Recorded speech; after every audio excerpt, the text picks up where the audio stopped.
pouvoir faire circuler le ballon et continuer à faire mal à cette équipe sénégalaise qui ne veut pas abdiquer parce qu'elle croit en ses qualités, elle croit en ses capacités et elle nous permet aussi à booster cette équipe des Léopards, à jouer un meilleur football pour pouvoir prendre l'ascendant sur le match. Dommage.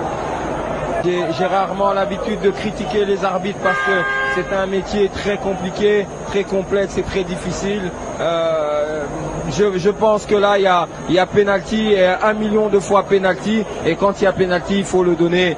Et je pense que monsieur Sébastien Desabre, il est temps de réajuster le milieu de terrain. Il est temps de remettre de l'ordre dans ce milieu de terrain. Oui, c'est difficile. Oui, c'est compliqué. Oui, c'est face au Sénégal. Mais face au Sénégal, il faut prouver qu'on a envie d'aller en Coupe du Monde. Et c'est face à ces Sénégalais qu'il va falloir pouvoir écrire l'histoire. Et il ne faut surtout pas abdiquer et tomber dans le piège sénégalais qui a l'habitude de prendre dans son filet ce genre, parce qu'il y a énormément de maturité, parce qu'il y a énormément d'expérience dans cette équipe, parce qu'ils en ont vu des vertes et des pas mûres, parce qu'ils ont déjà été en Coupe du Monde, parce qu'ils ont l'habitude de jouer contre face à ces équipes-là pour mériter un billet pour la Coupe du Monde. Non. Oui, mais ne pas oublier que le football est un jeu qui se joue à terre, trop d'abus de longs ballons, du physique.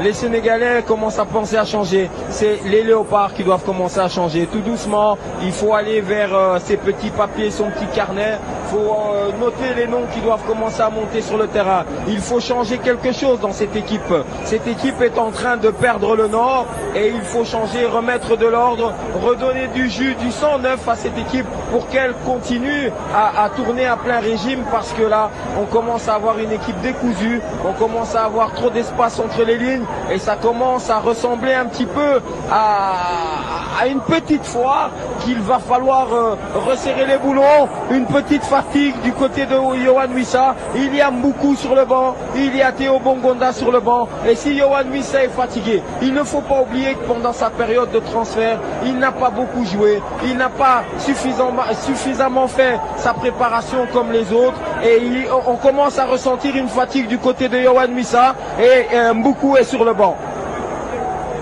Continuer à jouer, il faut y croire. Oui, c'est très difficile de gagner un ticket pour la Coupe du Monde face à la 18e nation mondiale.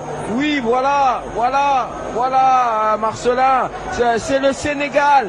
C'est le Sénégal, heureusement que Dieu est congolais, heureusement que Dieu est de notre côté, heureusement parce que là, on a pris un transat, on a pris un coussin, on a pris un matelas et on s'endort en plein milieu du stade des Martyrs, et ça, on ne peut pas se le permettre quand on est la RDC qui veut ce soir écrire cette histoire qui a une page tellement lourde à tourner, qui est tellement lourde à écrire, l'encre est tellement minutieuse qu'il va falloir l'écrire avec la plus grande douleur. Il va falloir faire douter cette équipe du Sénégal jusqu'au bout. Il faut aller chercher cette équipe sénégalaise à la gorge et encore la faire douter et encore lui faire croire que les Léopards sont au-dessus des Lions. Mais cette équipe sénégalaise est bien rodée. Cette équipe sénégalaise y croit, et c'est là où la RDC, voilà, et c'est là que le 12e homme doit se lever, parce que la RDC a besoin de ce 12e homme pour aller chercher le ticket pour la Coupe du Monde.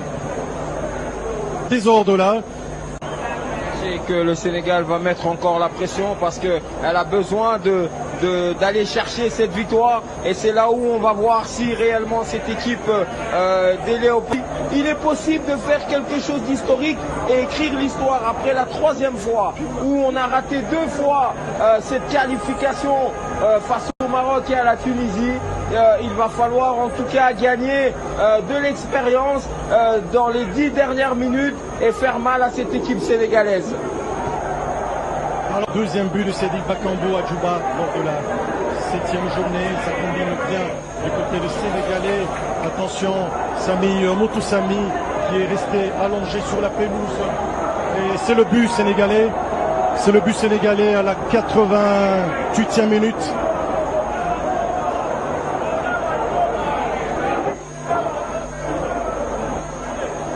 C'est complètement bafouillé pour la République démocratique du Congo, qui a brûlé tous ses jokers.